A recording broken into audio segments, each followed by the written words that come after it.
stop creating another detail of your homebrew world.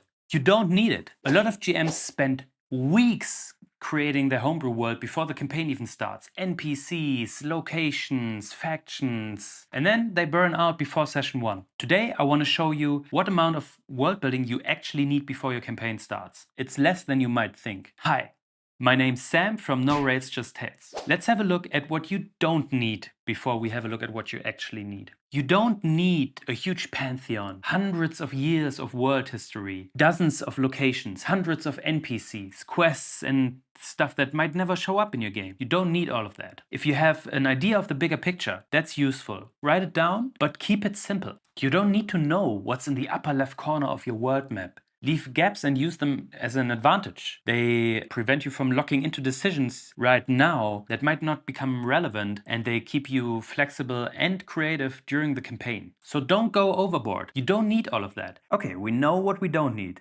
So what do we need? An idea of the bigger picture is definitely useful. The main antagonists. Write them down and write what their motivation is. Why are they antagonists? What do they want to achieve? But that's it. Leave it like that. And then a couple of factions. 2 or 3 is definitely enough. Write a name and also write their motivation. Maybe faction A is a cult worshipping one of the antagonists. Faction B is a criminal organization that just wants to hoard as much money as possible. That's it. That's more than enough. Also drop in 2 or 3 NPCs that are relevant to the players now and that stay relevant throughout the campaign. Write down their name and the role to the party. And then focus on the immediate surroundings of the characters. Where are they? Where does the campaign start? What do they see? What do they know? What's the world around them like? Things like that. That's basically it. The rest will come up naturally throughout the campaign, and you can build it session by session together with your players. It's so much more fun to create a world together with your players. To help you get a good direction, I created this free world building template. It's a 1-page PDF. You can download in color and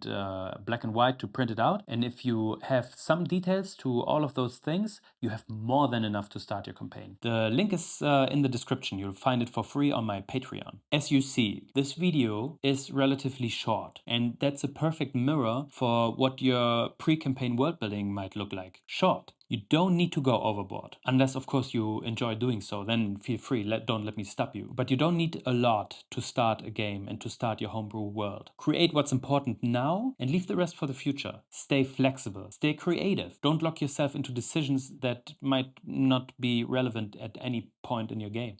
And that's it. It's really easy. Don't let other worlds or actual play shows drive you crazy and burn you out. Just start and go easy on yourself. Get the PDF I created. It's for free. You can find the link to my Patreon in the description, and the PDF is on my Patreon. And if you liked this video, if you think this was helpful, think about subscribing and have fun at the table.